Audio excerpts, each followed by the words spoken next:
How to disable or turn off Microsoft Family Safety.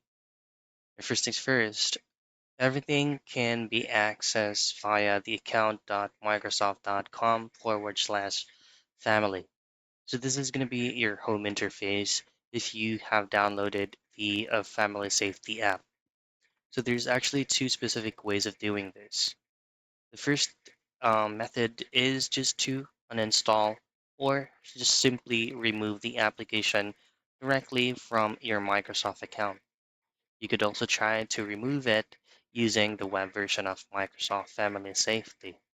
Now, in my case, I have uninstalled it directly from the application that is installed on my device. Now, in my case, what I did is I just uninstalled the application which is included on my Microsoft Family account by going into the Windows icon and typing in Family Safety. So this is going to be the family options from the Microsoft Family Safety. Access it and just simply disable it if you have the application. So those are the things that you can do for you to be able to disable Microsoft Family Safety.